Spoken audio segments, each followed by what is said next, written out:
दूसरे चरण में वोट कम पड़े। दूसरे चरण में सबसे कम वोटिंग वाले 3 राज्य हैं, बिहार, महाराष्ट्र और उत्तर प्रदेश। बीजेपी का अपना इंटरनल असेसमेंट ये है कि उनका वोटर तो घर से निकला है, लेकिन विरोधियों के वोटर्स में उत्साह नहीं था, वो घर बैठ गए। तो क्या सच में यही हुआ है? दूसरे चरण के रण के बाद क्या एनडीए की 400 प्लस आ रही हैं या 272 पार करना भी मुश्किल लग रहा है? क्या कह रहा है वोटर टर्नआउट, समझिए हमारी स्पेशल रिपोर्ट में। 26 अप्रैल का दिन लोकतंत्र के लिए शुभ दिन है। मोदी ने ऐसा क्यों कहा? क्या कोई बहुत बड़ा संकेत प्रधानमंत्री को मिल गया? 26 अप्रैल का दिन लोकतंत्र के लिए विजय का दिन है। मोदी ने यह कहकर क्या इशारा दिया? क्या मोदी की जीत का रूट सच में क्लियर हो गया? आज का दिन लोकतंत्र के लिए शुभ दिन है। आज का दिन लोकतंत्र के लिए विजय का दिन है। सेकेंड राउंड की 88 सीटों पर वोटिंग के बाद मोदी इतने कॉन्फिडेंट क्यों दिख रहे हैं? मोदी को अब तक की 190 सीटों पर हुई वोटिंग के बाद क्या रिपोर्ट मिली है? मोदी ने क्यों कहा विरोधी पार्टियों को सांप सूंघ गया है? मोदी ने यह क्यों कहा कि इंडी अलायंस को करारा तमाचा लगा है? मोदी ने यह क्यों कहा कि राहुल एंड कंपनी के सारे सपने चूर चूर हो गए हैं? करारा तमाचा मारा है, ये अब मुंह ऊंची करके देख नहीं पाएंगे जी। ऐसा गहरा झटका दिया है, उनके सारे सपने चूर चूर हो गए हैं। कांग्रेस और उसका इकोसिस्टम जो आए दिन मोदी को गालियां देता था, आज उनको जैसे सांप सूंघ गया है, सांप सूंघ गया है। पहले फेज को लेकर मोदी विरोधियों ने यह अफवाह फैलाई कि मोदी हार रहे हैं, इसलिए घबरा रहे हैं। मोदी अब की बार 40 पार नहीं कर पाएंगे, कांग्रेस ने ऐसी कहानी तक फैलाई। मगर मोदी तो कुछ और ही दावा कर रहे हैं। ऑन कैमरा खुलकर कह रहे हैं कि राउंड 1 की 102 सीटों पर राहुल और इंडी अलायंस पस्त हो चुकी हैं। राउंड 2 की 88 लोकसभा सीटों पर विरोधी गुट ध्वस्त हो चुका है। तो क्या वाकई ऐसा ही है? पहले चरण में टीएमसी, कांग्रेस जैसे जो दल जो फर्स्ट राउंड हुआ ना, पहले चरण में जो दल पस्त हो गए थे, अब आज दूसरे चरण में ध्वस्त हो जाएंगे। पहले फेज की तुलना में दूसरे फेज में हाई वोटर टर्नआउट दिखा।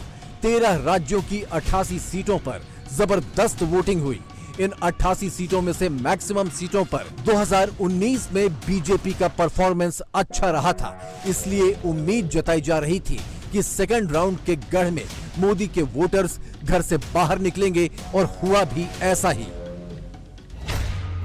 2019 के चुनाव में इन 88 सीटों पर बीजेपी का स्ट्राइक रेट 72% था, जबकि कांग्रेस का स्ट्राइक रेट सिर्फ 24% था। पिछली बार बीजेपी ने इन 88 में से 54 सीटें जीती थीं, जबकि कांग्रेस के खाते में आई थीं सिर्फ 18 सीटें। एनडीए वर्सेस इंडी का डेटा देखें तो यहां भी लीड एनडीए को ही है। 2019 में इन 88 में से एनडीए को 63 और इंडी अलायंस को 24 सीटें मिली थीं। एनडीए ने 2019 में जिन 63 सीटों पर जीत दर्ज की थी, वहां जीत का मार्जिन 20% था, जबकि इंडी गुट की 24 सीटों पर जीत का औसत मार्जिन सिर्फ 10% था। यानी सेकेंड राउंड के 2019 के इस कैलकुलेशन में थोड़ा सा भी इजाफा हुआ तो बीजेपी की सीटें और बढ़ सकती हैं। और इसमें एक बहुत बड़ा फैक्टर दूसरे फेज का वोटर टर्नआउट रहेगा, जिसकी फुल डिटेल आपको थोड़ी देर में देंगे। मगर उससे पहले यह देखिए कि फेज 1 की 102 सीटों का वोटर टर्नआउट पैटर्न क्या हिंट दे रहा है। राउंड 1 में कम वोटिंग होने से मोदी को फायदा हो रहा है या घाटा, पहले इसका डेटा एनालिसिस करते हैं।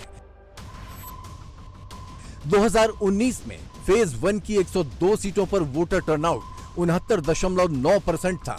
अब की बार ये आंकड़ा करीब 4% घटकर 66.1% रह गया। मोदी को इससे फायदा हुआ या नुकसान, ये समझने के लिए हमने 3 कैटेगरी बनाई हैं। नंबर 1 हिंदी भाषी राज्य, नंबर 2 उत्तर पूर्वी राज्य और number 3 rest of India. Bihar, Chhattisgarh, MP, Rajasthan, UP और उत्तराखंड के विश्लेषण से पता चलता है कि पहले फेज में 2019 में इन राज्यों का वोटर टर्नआउट 65% था, लेकिन 2024 में ये 59.3% पर आ गया, यानी सीधे सीधे 5.7% का घाटा। इसी तरह असम, मणिपुर, बंगाल, सिक्किम, त्रिपुरा, मेघालय जैसे पूर्वी और उत्तर पूर्वी राज्यों में पहले फेज की वोटिंग में 2019 का टर्नआउट था 79.7%, जो 2024 में 76.3% पर आ गया, यानी यहां पर भी 3.4% का नुकसान। रही बात रेस्ट ऑफ इंडिया यानी महाराष्ट्र, तमिलनाडु, जम्मू कश्मीर, अरुणाचल प्रदेश जैसे राज्यों की, तो 2019 में पहले राउंड में यहां वोटर टर्नआउट था 71.4%, जो 2024 में 69% पर आ गया, यानी यहां भी 2.4% कम वोटिंग।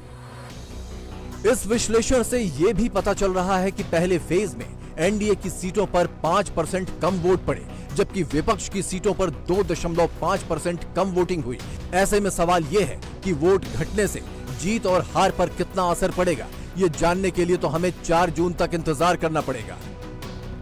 लेकिन सेकेंड फेज के वोटर टर्नआउट से एक संकेत तो मिला है, और वो ये कि पहले राउंड में जो वोटर उदासीन था, घर पर बैठा हुआ था, वो दूसरे फेज में अपने घरों से बाहर निकला है।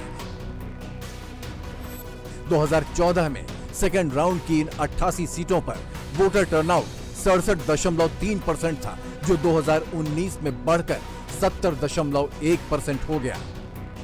रही बात 2024 की, तो अब की बार दूसरे फेज में 60% से ज्यादा वोटिंग हुई है, यानी इस बार 2019 वाले वोटर टर्नआउट का ग्राफ टच नहीं हो पाया। बावजूद इसके क्या बूथ बूथ मोदी का ही मैजिक चला है? मोदी ने खुद क्या हिंट दिया है? ये सब तो आपके एक वोट के कारण हुआ है। ये आपके वोट की ताकत है जिसने दुनिया में हिंदुस्तान का डंका बजा दिया है। आपने अपने वोट से पहली बार एनडीए की मजबूत सरकार बनाई, मोदी को आशीर्वाद दिया। आज जो दिख रहा है ना, वो आपके उस वोट का परिणाम है। फिर एक बार, फिर एक बार, फिर एक बार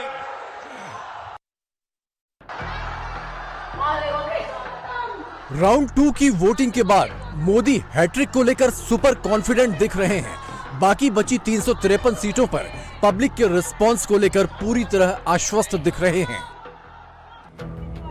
चुनावी सभा खत्म करके जब मोदी बीजेपी वर्कर्स से 2 मिनट के लिए मिल रहे हैं, तो वर्कर्स भी यही कह रहे हैं, मोदी ही जीत रहे हैं, तीसरी बार पीएम बन रहे हैं।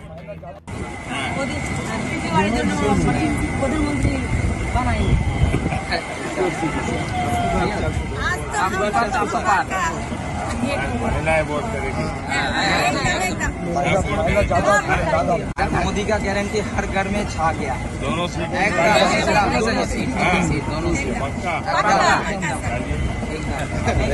इस चोर सरकार को भगाना है। जबकि दूसरी तरफ राहुल और राहुल की पार्टी हर घंटे नया नया टेप बजा रही है। कभी कह रही है मोदी फ्रस्ट्रेट हो गए हैं, कभी कह रही है दूसरे चरण के बाद मोदी की आंखों में आंसू आ गए हैं, मोदी बस 1 महीने के ही प्रधानमंत्री हैं। मगर क्या सच में ऐसा ही है, या फिर मोदी के विरोधी ख्याली पुलाव ही पका रहे हैं? आप प्रधानमंत्री के भाषण देखते हो, घबराए हुए हैं, शायद कुछ ही दिनों में स्टेज पे आंसू निकल आए। राहुल भले ही कितने भी हाथ पैर मार लें, कांग्रेस वाले भले ही सोशल मीडिया पर मोदी के आंसू निकलवा लें, मगर ग्राउंड रियलिटी तो यही है। पब्लिक मोदी का ही नाम ले रही है, मोदी के चेहरे पर ही अपना वोट दे रही है। सेकंड राउंड की वोटिंग के बाद ये बात करीब करीब तय हो गई है और बाकी बचे 5 चरणों की 353 सीटों के लिए रही सही कसर मोदी ने खुद पूरी कर दी है। विपक्ष के मोदी हटाओ वाले नैरेटिव को काउंटर करने के लिए मोदी ने एक साथ कई काउंटर नैरेटिव दे दिए हैं। नंबर 1, मोदी ने इंडिया अलायंस खासकर कांग्रेस की तुष्टीकरण वाली नीति से देश को आगाह किया है। नंबर 2, मोदी ने विरासत टैक्स और राहुल की एक्सरे मशीन वाली रणनीति से बचकर रहने को कहा है। और नंबर 3, ईवीएम पर रोने वालों को मोदी ने पूरी तरह एक्सपोज कर दिया है। पहले आपको यह दिखाते हैं कि ईवीएम पर विपक्ष खासकर कांग्रेस की पोल कैसे खुली है। मोदी विरोधी इकोसिस्टम ने चुनाव शुरू होने से पहले ही ईवीएम पर शोर मचाना शुरू कर दिया था। बैलेट पेपर से चुनाव कराओ, वीवीपैट लाओ, ईवीएम हटाओ, ये सब चिल्लाना शुरू कर दिया था। मगर जिस वक्त दूसरे चरण के लिए वोट डाले जा रहे थे, ठीक उसी वक्त ईवीएम का रोना रोने वाले इकोसिस्टम के लिए सुप्रीम कोर्ट से बहुत बुरी खबर आ गई। सुप्रीम कोर्ट ने वीवीपैट वेरिफिकेशन की मांग और बैलेट पेपर की मांग को लेकर सभी याचिकाओं को न सिर्फ खारिज कर दिया, बल्कि यह तक कहा कि मतदान तो ईवीएम मशीन से ही होगा। सुप्रीम कोर्ट का यह फैसला उन राहुल गांधी के लिए झटका है जो कहते थे मोदी ईवीएम के बगैर जीत नहीं सकते। वो तो ये भी कहते थे कि मोदी ईवीएम के दम पर ही 400 पार का नारा लगा रहे हैं। वैसे मजे की बात यह है कि जो मोदी विरोधी खेमा इतना ईवीएम चिल्ला रहा था, उसने भी शुक्रवार सुबह ईवीएम में जाकर ही बटन दबाया। ईवीएम और वीवीपैट वाला टेप कुछ और नहीं, मोदी को हटाने का एक बहाना था। कांग्रेस पर्दे के पीछे छिपकर इस मुहिम को फुल समर्थन दे रही थी। मगर सुप्रीम कोर्ट का फैसला आने के बाद कांग्रेस के जयराम रमेश का पोस्ट देखिए, ये तो पूरा ही पलट गए। कह रहे हैं वीवीपैट के खिलाफ जितनी भी याचिकाएं दायर हुई, उसमें कांग्रेस डायरेक्टली या इनडायरेक्टली पार्टी नहीं है।